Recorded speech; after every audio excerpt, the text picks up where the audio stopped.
we do, please test it against can I tell mom. If it passes the can I tell mom test, do whatever, nothing left, because you've done the right thing. But if it fails the can I tell mom test, you don't need a manual to tell you. Shyam hasn't been a celebrity for long. He's not a celebrity only now. Shyam, I will now just delve into some of the snippets that you write and then pick up some learnings there. See, these are mentioned that Shyam has been doing this post every Sunday with Federal Bank, and used to communicate with all the employees every Sunday, and this then got translated into a book, and I picked up some excerpts from that book. Shyam, this one is written by you in 2024, Rasgulla and resilience. And you know the anecdote. You compared, one of the anecdotes where you met some friend and he's compared Rasgulla with the resilience. You want to just comment and then give us some insights there. I have the anecdote, but I want to hear it from you. No, I think, this post or any of them, let me just give you guys a sense of why I write or why I used to. In fact, I don't know if you all follow, I've actually restarted my posting. I had gone off, and that was an internal audience, right? It was just me and the employees of the bank. For 6 months after I left, I did not write, but many of my colleagues were suggesting that I don't give that. In some ways, it's a nice way of expressing myself. So I've restarted. I never used all this LinkedIn. Most recently, I think 4 or 5 posts, I have started back. So I do this not for anything else. Of course, it's a nice way of connecting. It challenges my head to be awake and connecting to everything I see. My general theory of life and leadership is it's over dramatized and over romanticized. It is about connecting to people in manner that is what appeals to them on a daily basis. Most of us connect to life through food, through movies, through sport. Normally, right? There are many other things, but for most, and religion maybe. But I don't want to wade into religion, so I step away from religion. So I use life metaphors of sport, food, or Bollywood, Hollywood, whatever.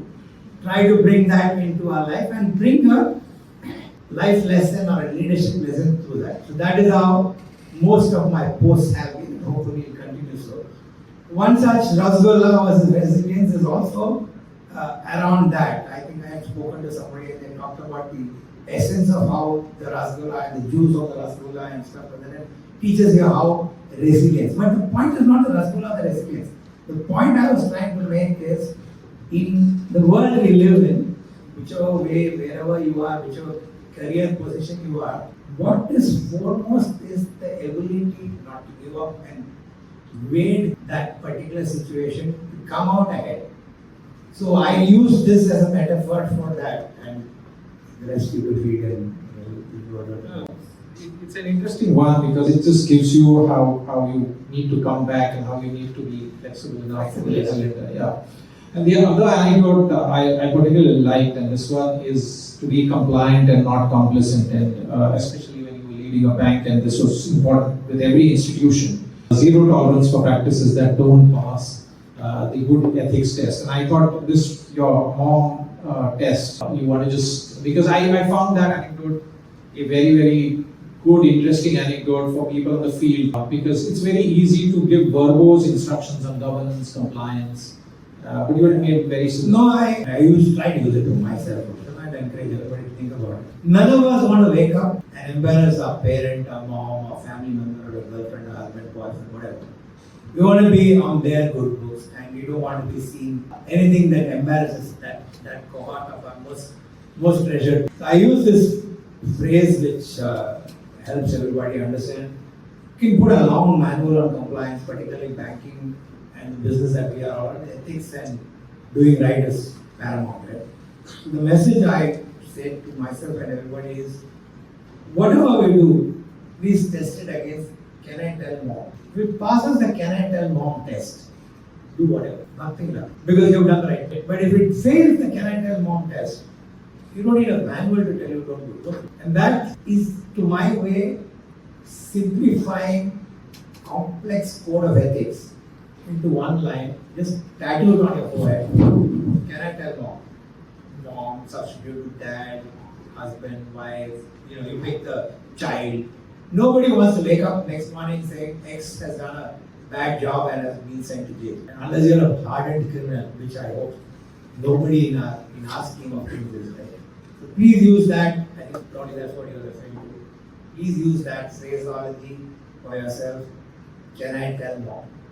If it passes that test, do it. Invariably you will be there. And there is a third anecdote where somebody met you at the airport, and that time you had just taken over, and Federal Bank had been going through challenging times with the stock price. And he was a retired employee, and then he came up to you and said that Shyam, the stock price is just not moving.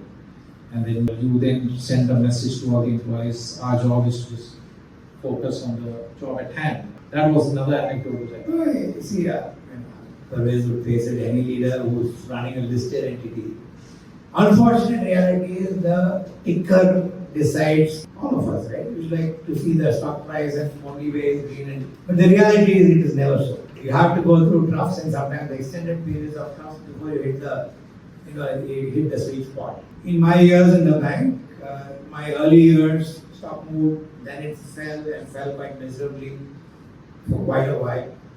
There were people calling for my head and saying, sack him, why is he still around? But I believed, and I think we as a team believed and wanted to stay on the course. Can't just look at the ticker and do your job, you'll do the wrong things.